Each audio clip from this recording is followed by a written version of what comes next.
देखिए एक दिन की बात है, ध्यान से सुनिएगा जरा इस गाने को।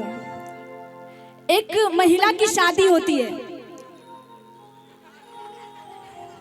और उसकी एक सखी रहती है जो उसी दिन डेथ कर जाती है, यानी कि मर जाती है।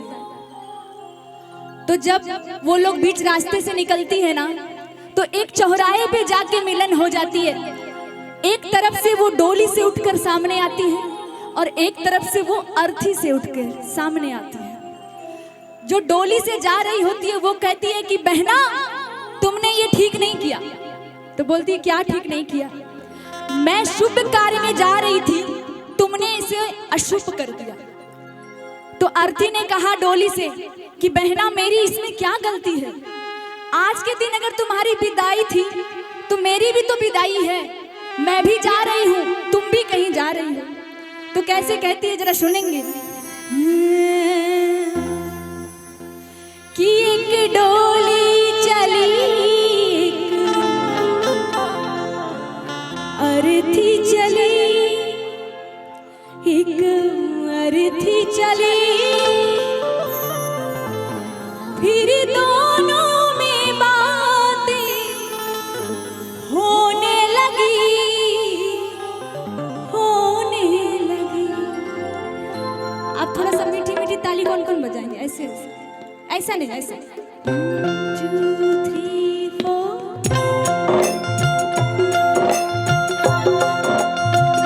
पीछे क्या बात है।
चढ़ी, फर्क इतना है।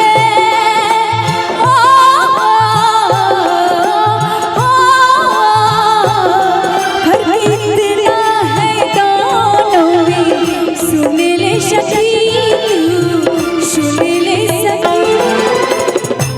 कहती है कि फर्क इतना है कि तू विदा होके जा रही है और मैं इस दुनिया से अलविदा हो गई। कैसे कह रही है? फर्क इतना है दोनों में, सुन ले सखी तू सुन ले सखी। तू विदा हो चली, मैं अलविदा हो चली। एक डोली चली, आरती चली, एक आरती चली, फिर दोनों में बातें होने लगी, होने लगी।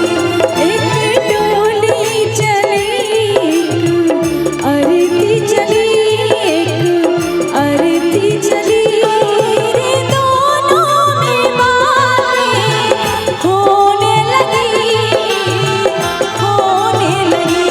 एक डोली चली, एक आरती चली, एक आरती चली, एक आरती चली। अच्छा, ये गाने किस किस को समझ में आए? थोड़ी सी ताली बजा के बताइए जिसको समझ